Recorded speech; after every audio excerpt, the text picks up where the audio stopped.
Welcome to St. Thomas Aquinas Chapel. I'm Father Julian Peters, a monk of St. Meinrad, and on the staff of the seminary these days. And this provides a little opportunity for us to visit a space which is in some ways very familiar to generations of alumni, but also some new and different things. When Newman Hall was built in the 1930s, this space was created as the minor seminary chapel. And through the years, it's gone through many different incarnations, arrangements, both in terms of the needs of the liturgy and the reforms of the liturgy, and also in terms of the needs of the seminary community. What we have here, our current arrangement, has been for a few years now, is what was the original design of the chapel. But a few things have changed.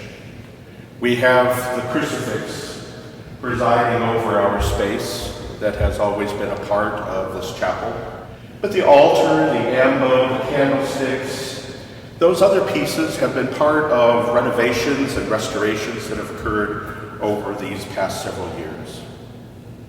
The icons of St. Peter and St. Paul were recently commissioned as a class gift, one of the ordination classes, and painted by Sister Gina from Ferdinand.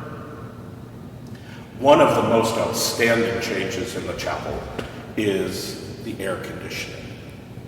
In the renovation of the early 2000s, that was one of the greatest features that was brought in. So many of us can remember the days of August, the beginning of the school year, crowded into this chapel, and the in-between seasons with windows open, but only the hot St. Meinrad humid air moving through. This chapel continues to be an important part of the life of the seminary, but also for different groups that come to St. Meinrad. Presbyteral assemblies in the summer, different groups who come for retreats. During the school year, we have morning prayer in common, Mass every day, and evening prayer.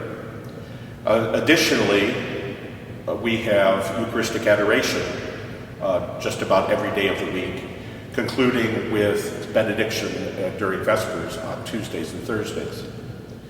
So, while some of the exterior pieces of this chapel have changed over the years, the core remains the same. The focus of our life, our work here at St. Meinrad, is a house of prayer. Prayer for those who come to study and work with us for a time. Pray for our alumni and benefactors and those who have made the continuing of our work possible. And always praying for the life of the church in the world today. Whenever you're here back on this hill, I invite you to come wander through the chapel, to stop and pray, to remember. For this is and always will be home for our alumni. In the meantime, let us pray for each other, and that God's grace provide for each of us where we are.